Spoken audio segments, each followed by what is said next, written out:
The Elder Care Protection Bill just became law. And if you are over 60, or if someone you love is, here is everything you need to know right now. Stop what you are doing for the next few minutes, because what I am about to walk you through could genuinely put hundreds, possibly thousands of dollars back into your household this year alone.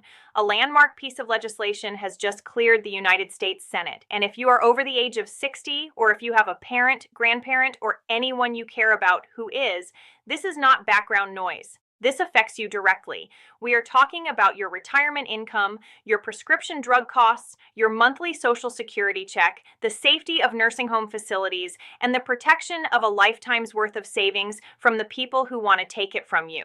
Here is the piece that almost no one is talking about. Not every benefit inside this bill lands in your lap automatically. Some of these provisions only activate if you take specific action. Some have deadlines. Some require you to update your information with the right agency before a window closes permanently. If you miss the steps, you miss the money. It is genuinely that straightforward. So today, we are going to break down every major change inside the Elder Care Protection Bill in plain, clear English. No legal jargon, no political spin, no confusion. Just the facts you actually need, so that you and your family know exactly what you are now entitled to, what has changed, and what to do next to protect your future. Stay with me all the way to the end, because the action steps, the part that actually determines whether you see any of this money, are coming up later. You do not want to step away before we get there. Let us start with the background, because understanding why this bill exists makes everything else click into place. For decades, American seniors have been quietly navigating a system that was never truly designed with them in mind. Prescription drug prices that defied all logic. Nursing homes operating with almost no real accountability. Cost of living adjustments that could not keep pace with what retirees were actually spending every month. And a surging wave of financial fraud steadily stripping hardworking Americans of the savings they spent entire careers building. These were not minor irritations. These were genuine crises unfolding quietly inside millions of households across the country, year after year. And for most of that time, they received little more than passing attention from lawmakers. The Elder Care Protection Bill is one of the most sweeping pieces of senior-focused legislation passed in a generation. It reaches into nearly every corner of life that matters after age 60. Healthcare, housing, personal finances, mental health, caregiver support, and personal safety. The reason we need to break it down carefully is simple. The news cycle moves fast. Headlines appear and disappear. But the real-world details, the specific changes that will actually impact your wallet and your well-being, rarely get the in-depth treatment they deserve. That changes right now. Let us start with prescription drugs, because this is one of the most significant wins in the entire bill, and it has been a long time coming. For years, Medicare was legally prevented from negotiating drug prices directly with pharmaceutical manufacturers. Take a moment to let that sink in. The single largest purchaser of prescription medication in the entire country was prohibited by law from using its enormous buying power to bring prices down. Private insurance companies could negotiate. The Department of Veterans Affairs could negotiate. But Medicare, which covers more than 65 million Americans, could not. The result was predictable. Seniors in the United States were paying some of the highest prescription drug prices anywhere in the developed world. The identical medications that people in Canada, Germany, and Japan were purchasing for a fraction of the cost were being sold to American seniors at full, unregulated price. The Elder Care Protection Bill expands and accelerates the reform of that broken system. Under the new rules, Medicare can now negotiate prices across a significantly broader list of medications, and those negotiated prices take effect on a faster timeline than previously scheduled. What does that mean at the pharmacy counter? If you are currently spending $200, $300, or even $500 every month on medications for diabetes, heart disease, blood pressure, or arthritis, there is a very real chance those costs are about to come down, not in some vague, distant future, on a rolling schedule that begins implementation now. The bill also establishes a firm annual cap on out-of-pocket prescription drug costs for Medicare beneficiaries. There is now a hard ceiling on what you will pay in any single year, regardless of how many medications you take or how expensive they are. For millions of seniors who have faced the impossible choice between filling a prescription and keeping the lights on, this is not a small adjustment. This is life-changing. Now let us talk about Social Security, because this is the issue that stirs the deepest emotions, and rightfully so. Social Security has been the financial foundation of American retirement since 1935. It was built as a promise. You work, you contribute, and when your working years are behind you, the system is there to support you. But over time, that promise started to feel increasingly fragile. The annual cost of living adjustment, known as COLA, is supposed to protect your benefit from inflation. Every year, the Social Security Administration reviews inflation data and adjusts your monthly check accordingly.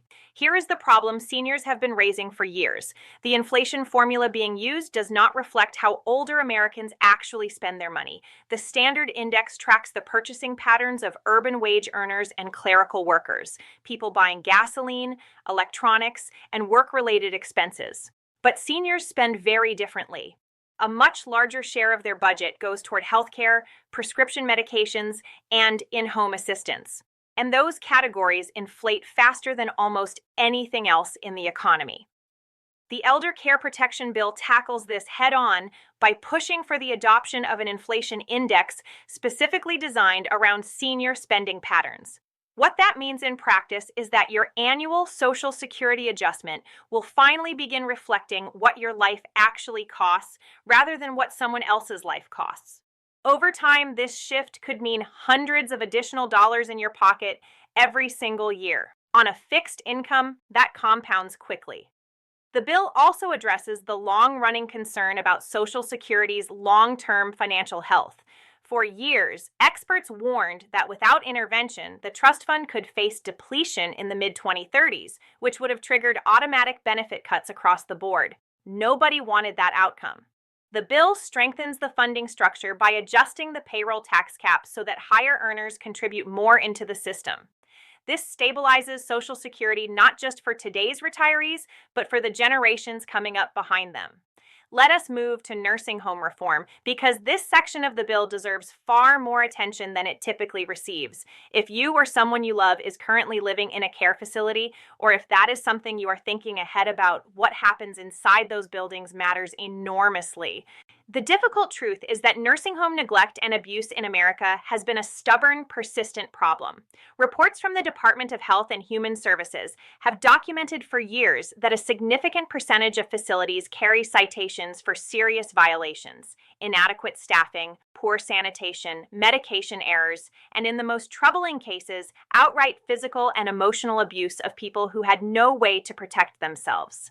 Under the Elder Care Protection Bill, nursing homes that receive Medicare and Medicaid funding, which covers the vast majority of facilities, are now held to substantially stricter staffing requirements.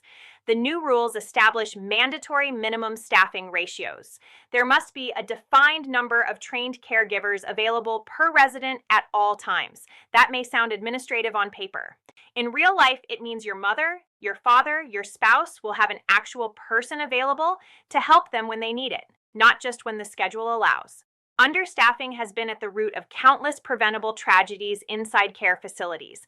This bill takes direct aim at that. The financial penalties for safety violations are also climbing steeply. In the past, fines were modest enough that some facilities quietly absorbed them as a routine operating cost. That era is over. Fines are now significantly higher, and repeat offenders face the prospect of losing their Medicare and Medicaid funding entirely, which for most facilities is effectively a sentence of closure. There are also new transparency requirements built into the law. Facilities must now make their inspection reports, staffing data, and full violation history easily accessible to the public. So, when you are researching a facility for yourself or a loved one, you will have access to real documented information, not just the polished brochure they hand you at the front desk. Now let us spend time on something that does not get nearly the coverage it deserves: elder financial fraud. This is a silent epidemic. Every single year, older Americans lose tens of billions of dollars to scammers, con artists, and financial predators. The schemes arrive in every form imaginable. Fake IRS agents on the phone, Medicare billing fraud, investment scams, romance scams targeting widows and widowers who are lonely and trusting, contractors who collect a deposit and vanish, and in some of the most heartbreaking cases, family members or caregivers who quietly drain the accounts of someone who trusted them completely. The FBI has consistently ranked elder financial exploitation among the fastest growing crimes in the country, and victims frequently feel too ashamed or too confused to report what happened to them. The Elder Care Protection Bill creates a dedicated, sustained funding stream to fight back against this. More federal investigators trained specifically to identify and pursue these cases. More resources directed toward victim recovery and support. Stronger coordination between federal agencies, state law enforcement, and financial institutions. Banks and credit unions are now both encouraged and in many cases required to flag suspicious activity in accounts held by seniors, and to follow specific defined protocols for reporting potential exploitation. This matters enormously because financial institutions are often the very first to spot the warning signs. A sudden large withdrawal, multiple wire transfers to an account that was never used before, a new name appearing on a long-standing account. These are red flags, and now those institutions have both the responsibility and the tools to act on them. The bill also funds public education campaigns aimed directly at seniors because awareness remains the single most powerful defense against fraud. When you understand the tactics, you are far less likely to fall for them. Let us talk about housing next, because for most seniors, the home they live in is not just their largest financial asset. It is the center of their entire world. The ability to age in place, to grow older surrounded by familiar walls, familiar neighbors, and a community built over decades is something most people want deeply. But the reality is that the majority of homes were never designed for the later stages of life. Stairs that become treacherous, bathrooms without grab bars that turn into accident scenes, doorways too narrow for a walker or a wheelchair. And the modifications needed to safely remain at home can easily run into the thousands of dollars that many retirees simply do not have available. The Elder Care Protection Bill significantly expands funding for home modification assistance through grants and low-interest loan programs. Eligible seniors can now access financial help to install ramps, widen doorways, add walk-in showers, improve lighting, and make kitchens more functional and safer. These are not cosmetic upgrades. They are basic safety improvements that allow people to remain independent and avoid being moved into a care facility before they are truly ready. The bill also invests in broadening affordable senior housing on a larger scale, communities designed around accessibility, proximity to healthcare, and the kind of social connection that research consistently shows is essential to health and longevity.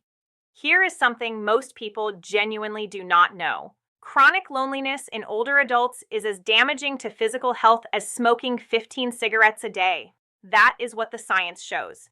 Investments in housing that keep seniors connected to their communities protect far more than just their comfort. The Elder Care Protection Bill also includes meaningful provisions to expand mental health access for Medicare beneficiaries, and this section deserves to be taken seriously.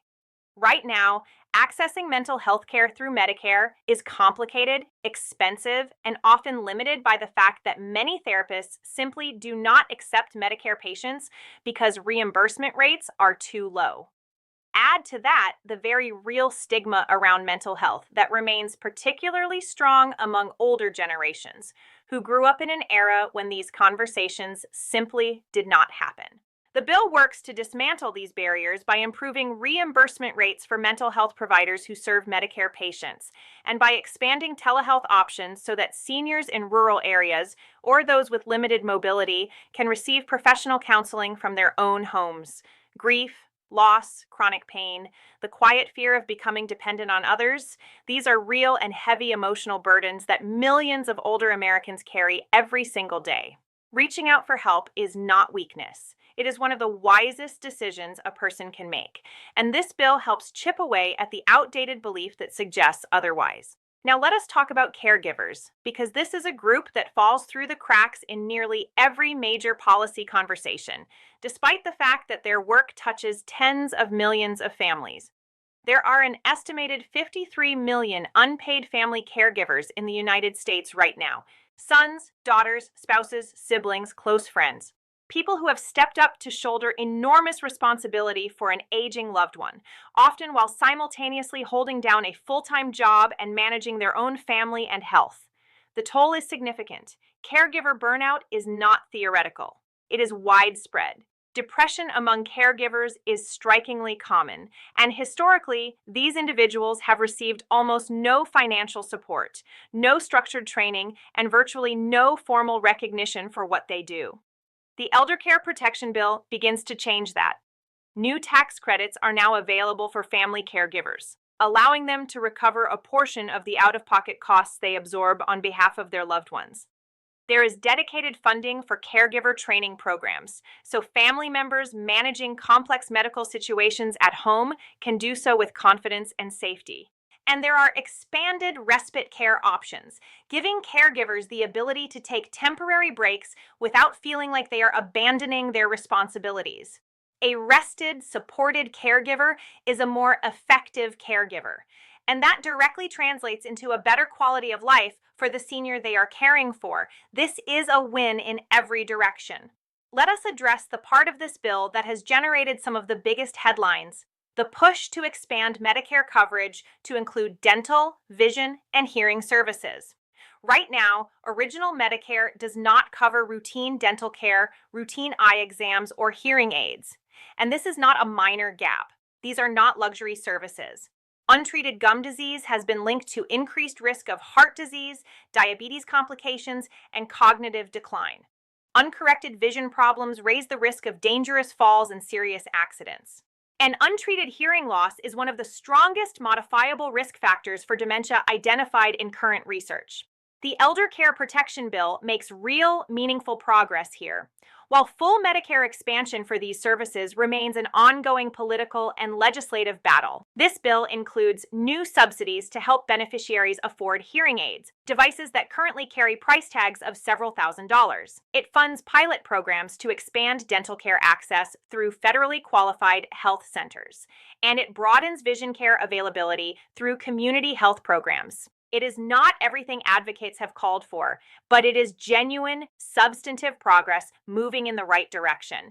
Now we arrive at the most important part of this entire conversation. So please give me your full attention here. Not every benefit in this bill is automatic. Some require an application. Some require you to update your information with Medicare or Social Security directly. Some have enrollment windows that will close, and once they close, they are gone.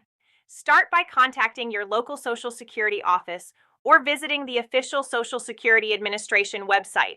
If your state has a state health insurance assistance program, and every state does, schedule an appointment with a certified Medicare counselor. This service is completely free, completely unbiased, and exists specifically to help people in your exact situation understand changes like these and take advantage of what they are entitled to. Now, and this is critical, be extremely careful about anyone who reaches out to you by phone, text, email, or social media offering to help you apply for new benefits under this bill in exchange for money or your personal information. Scammers move fast. Within days of any major legislation passing, fraudsters begin crafting pitches built around it, specifically designed to trick seniors out of their Medicare numbers, Social Security numbers, or bank account details. The language sounds official, the urgency feels real, and it is entirely fabricated. Here is what you need to remember.